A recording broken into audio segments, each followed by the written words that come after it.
Hi, my name is Tanya and welcome to my small backyard vegetable garden here in central Victoria. Overnight, we've had some much needed gentle rain. It was so nice to wake up to a cooler, more misty morning.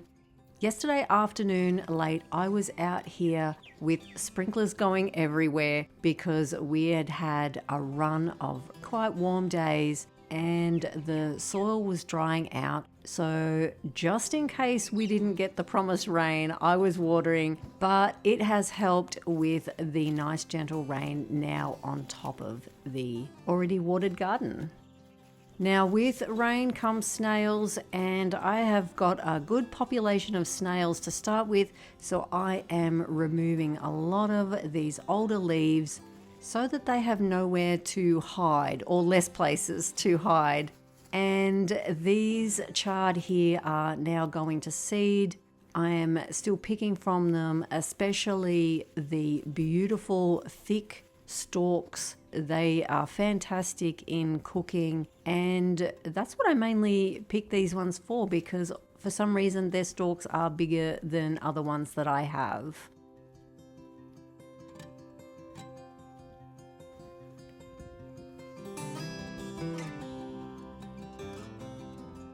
Now I'm going to make my way down the arch. Every chard plant here has gone to seed, but I do love to see all these tall stalks of colour in under here. I'm just getting rid of any of the larger holly leaves or anything on the ground and just throwing it here in the path. I need to remulch this path, and I thought before I put the straw down, I would put a whole heap of these leaves in underneath. It will take them no time to break down.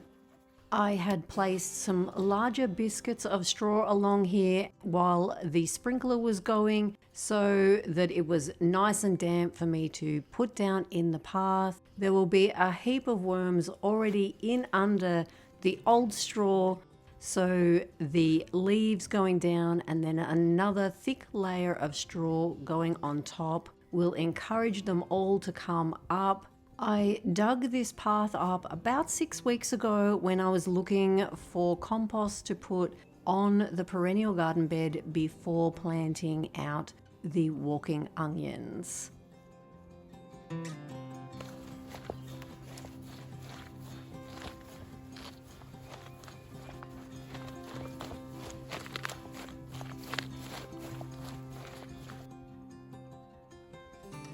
While stocking up on some bags of cow manure, I spotted these spring onion and basil seedlings. They look so nice and healthy, and I thought I may be able to pop a few in through this garden bed.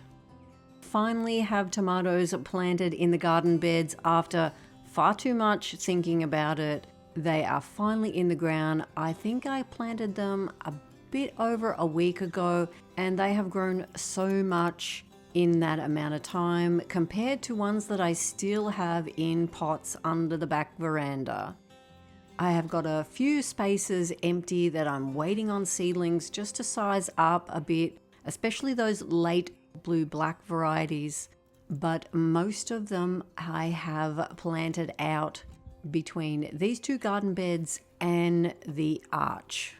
I have the Japanese climbing cucumbers here. I bought these seedlings.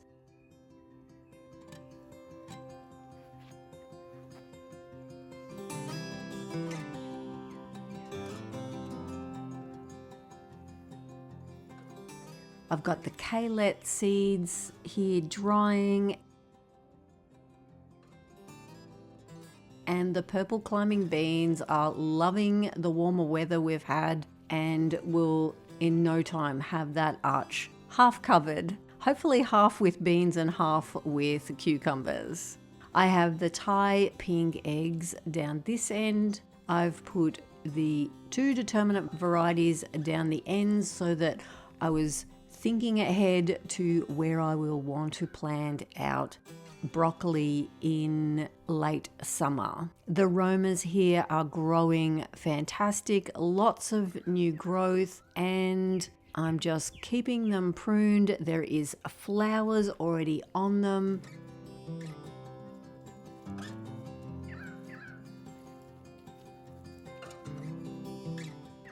And just through here and this other side, I have sown some little dwarf green beans called Brown Beauty.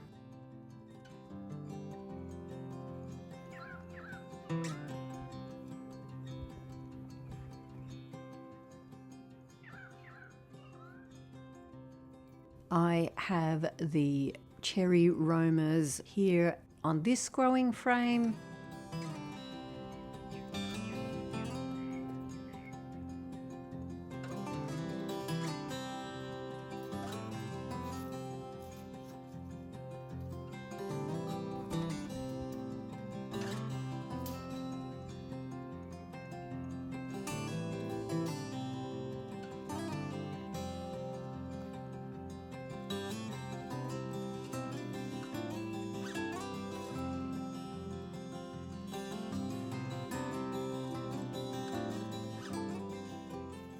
So much new growth on these romas. These were the original ones that I had growing under the glass jars.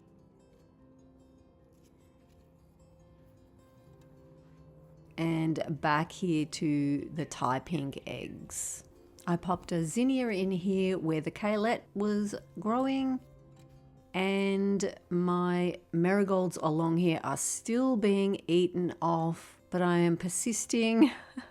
And I have the chocolate cherry growing here at this end. These taller varieties I've decided to grow up along the arch. And the pink bumblebee here. I can't believe the amount of growth that they've put on and how much happier they look in the ground, even though it has only been a week. I'm holding a space there for, it will be one of the other taller ones. I've said honeybee there, but we'll wait and see. This is Rapunzel.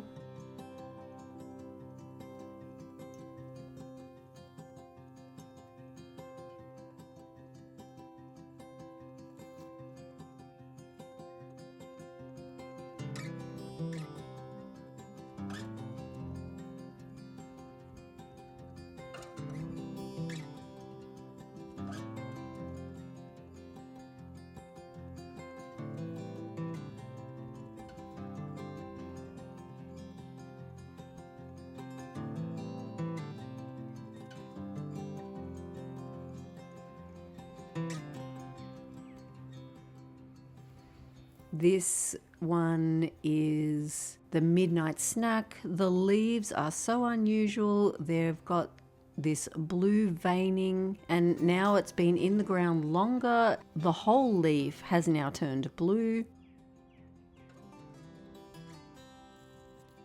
And I'm holding a space for Dancing with Smurfs. I have just potted those on, and I am very tempted to just get one in there straight away because I think it will grow on fast. And this one is Sunrise Bumblebee. So I'm just wanting all the colors of the tomatoes growing up the sides of the arch. I plan to have basil and chard and spring onions and things growing in under the arch, along with melons. And I'm holding a space here for indigo rose. I had to put a cover over the calendula here because Hunter was running across the corner. The orange flush calendula here is growing wonderfully, and we're slowly eating through the spring onions and the parsnips. And then I can get this end of the bed top dressed. I've already done a section in here where the carrots had gone to seed, and I'm slowly making way through the cauliflowers that are sizing up, and if these three take too long, I will just chop them out because I have a section after here that I've top dressed also, and I want to plant corn in there. I did move the rainbow chard to this end, but I'm not sure how that's going to pan out.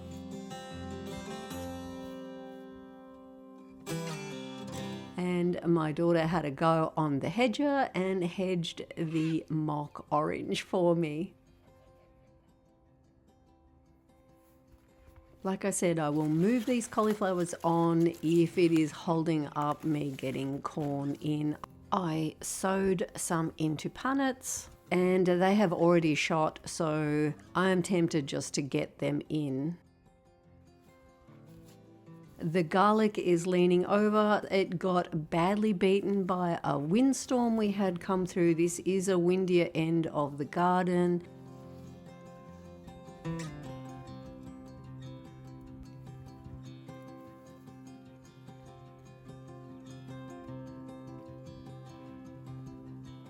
These marigolds are looking so much happier in this pot than they are in the ground. The calendula in these terracotta troughs are doing wonderfully.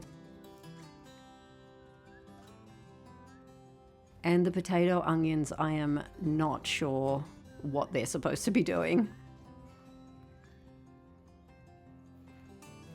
This is the hardneck garlic and it is sizing up. I just had a little dig around just to see how big the bulb is, and the soil is beautiful, and I'm just making sure it's getting water during the warmer weather to size them up a bit. I've trimmed leaves off the bottom of the hollyhocks, and I found a new geranium to plant in under there.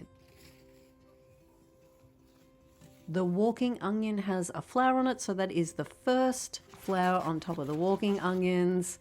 And this is the rhubarb. I can go through and pick this, remembering that I only just shifted all of this rhubarb and it has come back wonderfully.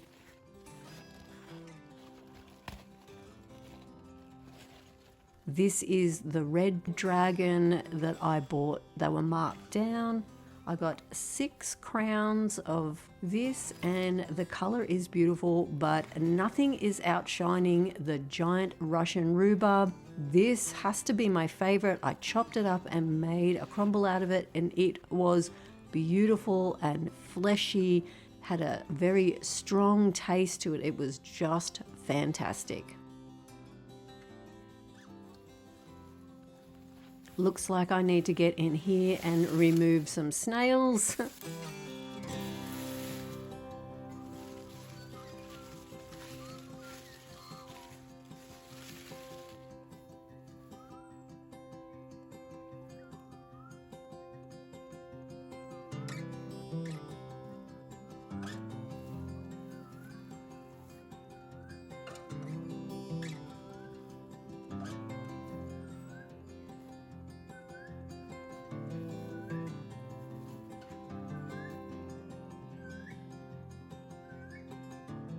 I'm going to get on and get these seedlings planted out through here. My idea is to get all these smaller things in, planted in amongst all this tall chard, and then as these have settled in and are growing, I can cut back the chard. I'm just going to keep adding seedlings in under here.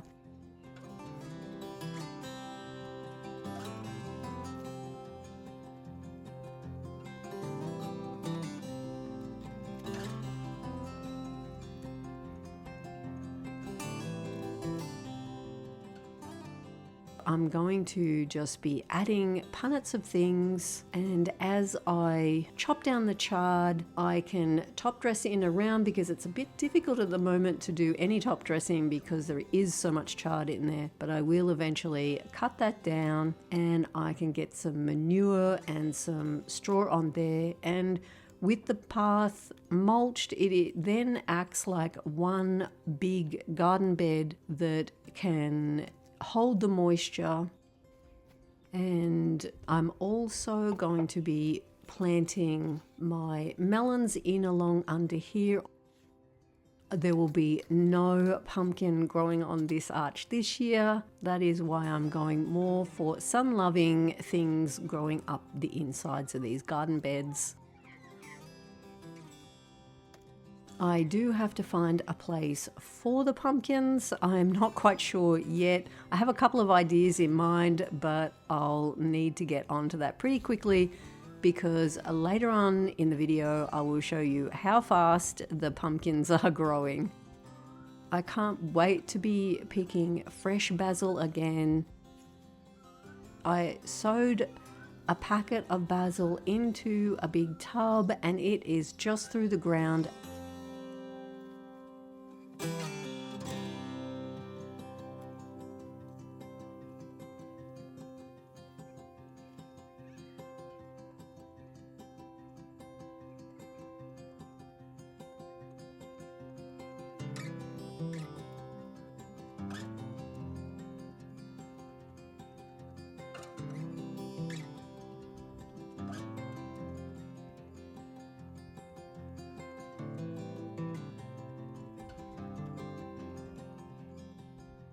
The raspberries are just starting to fruit, so the bees have been busy.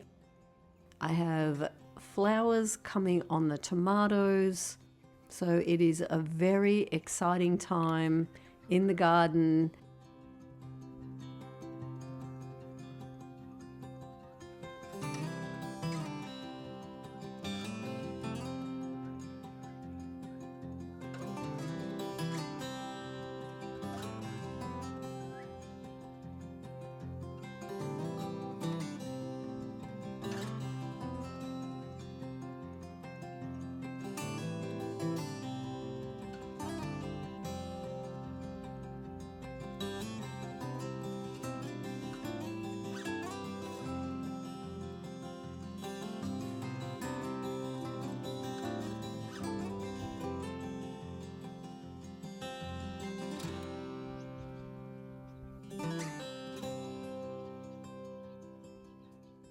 I did come back and put covers over the basil. I'm very happy that I planted them close together because I could get some mesh covers over the top of them.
Here are the Dancing with Smurf seedlings that I had just potted up. They've probably been done less than a week, and there is my corn. It's up through the potty mix, so I will be very keen to get that in the ground once it gets a little bigger.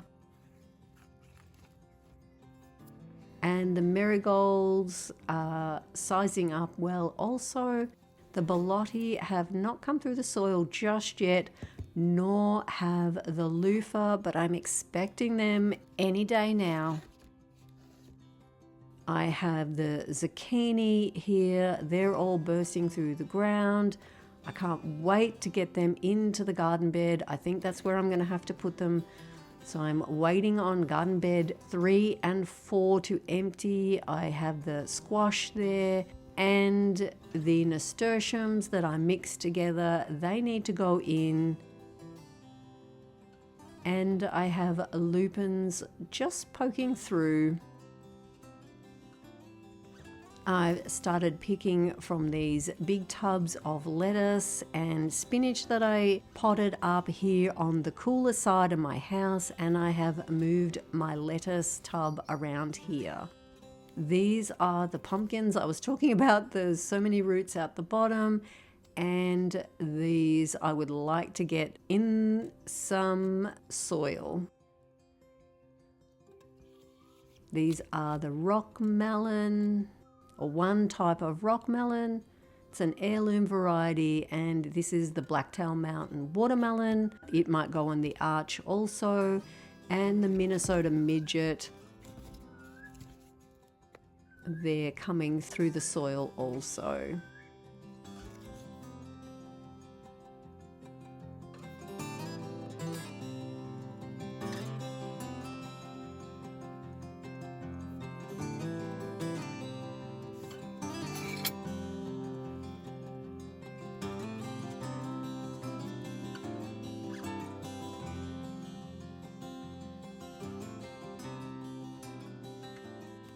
And I managed to get 2 indigo ruby seeds to germinate, so I'm pretty happy about that.